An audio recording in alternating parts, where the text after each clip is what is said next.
तो आपको बता दें कि आज का दिन बेहद ऐतिहासिक है भारत की राजनीतिक इतिहास में, क्योंकि नरेंद्र मोदी तीसरी बार प्रधानमंत्री पद की शपथ लेने जा रहे हैं और ये जवाहरलाल नेहरू के बाद पहला मौका होगा जब देश का कोई नेता तीसरी बार बतौर प्रधानमंत्री शपथ लेगा।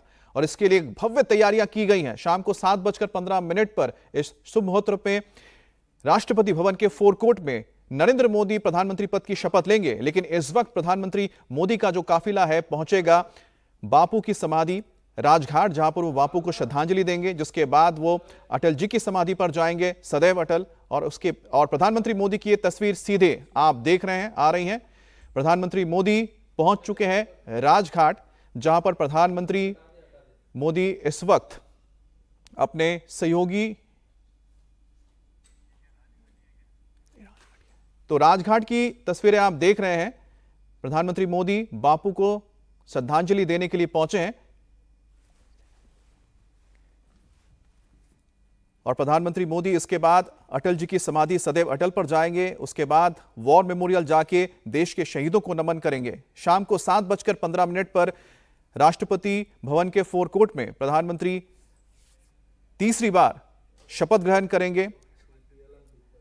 तो सीधा रुख करते हैं मेरे सहयोगी पवन नारा का। पवन, प्रधानमंत्री मोदी राजघाट पहुंच चुके हैं, जिसकी तस्वीरें इस वक्त हम देख रहे हैं। बिल्कुल, प्रधानमंत्री नरेंद्र मोदी आज की ये तस्वीर, राजघाट पर प्रधानमंत्री नरेंद्र मोदी पहुंचे हैं, जहां वो तीसरी बार शपथ ग्रहण करने के लिए आज तैयार हैं। शाम 7:13 का वक्त है, लेकिन सुबह 7:15 के आसपास का वक्त है और प्रधानमंत्री नरेंद्र मोदी इस वक्त राजघाट पर हैं। उनके दिन की शुरुआत हो चुकी है। इसके बाद वो अटल बिहारी वाजपेयी जी के समाधि स्थल पर जाएंगे और उसके बाद वॉर मेमोरियल जाने का प्रोग्राम है। प्रधानमंत्री Narendra Modi largest serving head of the state हैं भारत की तरफ से। इससे पहले प्रधानमंत्री जवाहरलाल नेहरू 3 बार शपथ लेने वाले थे, लेकिन कार्यकाल में अब नरेंद्र मोदी का वर्किंग डेज कार्यकाल जवाहरलाल नेहरू से ज्यादा है और ये बीजेपी के लिए अपने आप में ऐतिहासिक चीज है। कहा जा रहा है कि 240 सीटों के साथ बीजेपी की ये तीसरी सबसे बड़ी जीत है। 303, 285 और ये 240, और इस रिसाउंडिंग मैंडेट के साथ विद ए कॉशन प्रधानमंत्री नरेंद्र मोदी वापस पहुंचे हैं। आज शाम 7 बजे जो शपथ ग्रहण समारोह होना है उसमें 9,000 लोगों को निमंत्रित किया गया है, जिसमें संसद बनाने वाले श्रमिकों से लेकर देश के अलग अलग कोने से अलग अलग जन संपर्क कर जनता के लिए काम करने वाले वो लोग जिन्हें मन की बात में शामिल किया गया था, वो भी इस शपथ ग्रहण समारोह में शामिल होंगे। साथ ही लोको पायलट्स, वंदे भारत के 10 लोको पायलट्स को भी प्रधानमंत्री नरेंद्र मोदी के शपथ ग्रहण समारोह का इनविटेशन मिला है, जिनमें 4 महिला लोको पायलट होंगी। यानी प्रधानमंत्री नरेंद्र मोदी का वही अंदाज, वही तेवर, किस तरीके से जनता के दिल को छू लेने वाले या जनता से जुड़े हुए लोगों को शपथ ग्रहण समारोह में न्योता दिया जाना। जब 2014 में शपथ ग्रहण समारोह हुआ था तब सार्क कंट्रीज के नेताओं को बुलाया गया था और अब की बार भी भारत के पड़ोसी मित्र राज्यों को बुलाया गया है। आपको बता दें, नेपाल, बांग्लादेश, श्रीलंका, भूटान, मॉरिशस, सेशल्स, इन सभी के राष्ट्राध्यक्षों को यहां इस समारोह में बुलाया गया है। राष्ट्रपति द्रौपदी मुर्मू की तरफ से जो रात को रात्रि भोज दिया जाएगा उसमें सभी विदेशी मेहमान शामिल होंगे। प्रधानमंत्री नरेंद्र मोदी का तीसरा कार्यकाल कैसा होगा या कहें कि उसकी कैबिनेट कैसी होगी, उस पर सबकी निगाहें टिकी हुई हैं। लेकिन प्रधानमंत्री नरेंद्र मोदी ने अभी तक परिणाम आने के बाद जो जो अपीयरेंस है उसमें संकेत बिल्कुल स्पष्ट है कि प्रधानमंत्री नरेंद्र मोदी अपने तेवर कलेवर के साथ बरकरार रहने वाले हैं।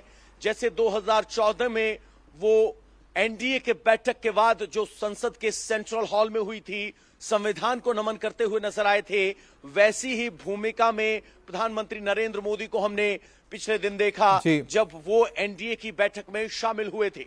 जी पवन, अब तस्वीरें मैं आपको जरा बता दूं, क्योंकि प्रधानमंत्री मोदी ने श्रद्धांजलि दी है बापू को। उसके बाद प्रधानमंत्री मोदी अब आगे जा रहे हैं और प्रधानमंत्री मोदी का कार्यक्रम इसके बाद अटल जी की समाधि सदैव अटल में जाने की है और प्रधानमंत्री मोदी की जो आस्था है, अपने गुरु कहें या फिर पार्टी के सर्वोच्च नेता अटल बिहारी वाजपेयी, उनके प्रति हमेशा नजर आई है। और सबसे बड़ी बात है कि प्रधानमंत्री मोदी ने जैसे ही एनडीए की बैठक के बाद वो नेता चुने गए थे, वो आडवाणी जी से उसके बाद मुरली मनोहर जोशी जी के घर गए थे। और आज भी उन्होंने अपनी जो दिन की शुरुआत की, जो ऐतिहासिक पल है, वो बापू की समाधि से शुरू की है, जिसके बाद वो अटल जी के समाधि पर जाएंगे। उसके बाद देश के शहीदों को नमन करेंगे, उन वीर जवानों को नमन करेंगे जिन्होंने देश की रक्षा के लिए अपने जान न्यौछावर की है। तो ऐतिहासिक लम्हा है पवन, प्रधानमंत्री मोदी के लिए भी, क्योंकि उनकी पार्टी के लिए भी, कि जहां पर 2 सीट की, यानी सिर्फ 2 सीटें मिली थी, एक वक्त था 80 के दशक में, और आज आप जानते हैं कि तीसरी बार बीजेपी के ही लीडरशिप में यह सरकार बनने जा रही है। ऐसे में बीजेपी के तमाम वो कद्दावर नेता जिन्होंने पार्टी की नींव रखी थी, वो भी अहम हो जाते हैं प्रधानमंत्री मोदी के लिए। पवन।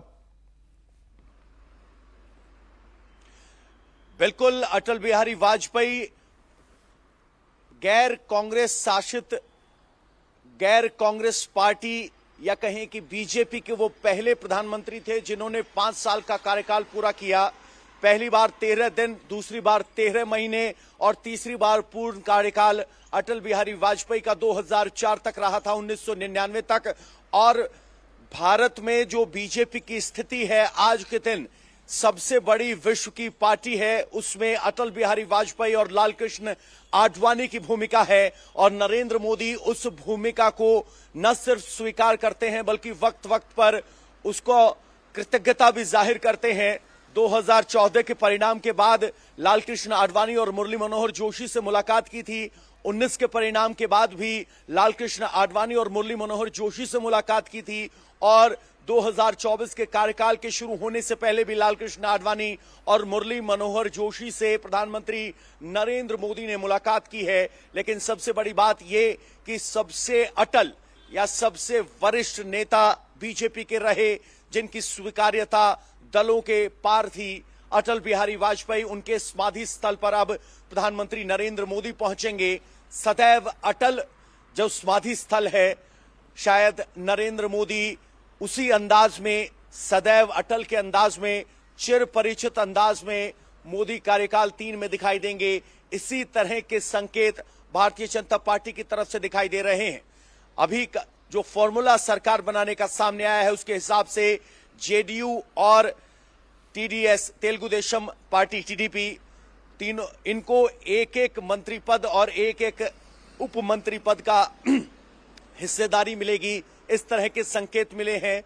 और जो बिग 5 मिनिस्ट्रीज हैं, डिफेंस, फाइनेंस, होम और विदेश मंत्रालय, ये सब बीजेपी अपने पास रखेगी। और जिस धमक के साथ प्रधानमंत्री नरेंद्र मोदी 10 साल से सरकार चलाते हुए नजर आए हैं, वही धमक बरकरार रहेगी। और अपने दिन की शुरुआत कर चुके हैं। आज का दिन बेहद ऐतिहासिक, 8 जून का माफ कीजिएगा, तारीख बदल गई है, 9 जून का दिन, और शाम 7:15 का वो वक्त होगा जब राष्ट्रपति भवन के फोरकोर्ट में, प्रांगण में आपको प्रधानमंत्री नरेंद्र मोदी शपथ लेते हुए दिखाई देंगे। जिस तरीके से इस चुनाव से पहले आखिरी कैबिनेट मीटिंग में प्रधानमंत्री नरेंद्र मोदी ने कहा था कि हम जीत कर वापस आ रहे हैं, वो सच हुआ है।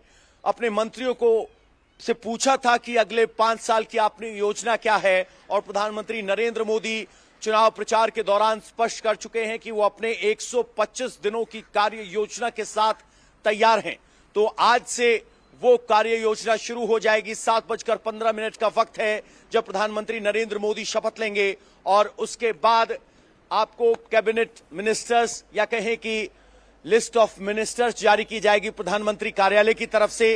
इससे पहले जो भी बिल्कुल पवन, की सरकार, प्रधानमंत्री मोदी ने अपने दिन की शुरुआत की है, और उन्होंने शुरुआत की बापू की समाधि से, जिसके बाद वो सदैव अटल और उसके बाद वॉर मेमोरियल जाएंगे जवानों को, शहीदों को नमन करने के लिए। और आज शाम 7:15 पर वो ऐतिहासिक पल होगा। और इस खबर पर लगातार इंडिया टीवी पर आप अपडेट पाते रहेंगे। आज लगातार आप इंडिया टीवी देखते रहिए, क्योंकि इससे जुड़ी, शपथ ग्रहण से जुड़ी एक एक खबर हम आप तक पहुंचाते रहेंगे सीधे ग्राउंड से।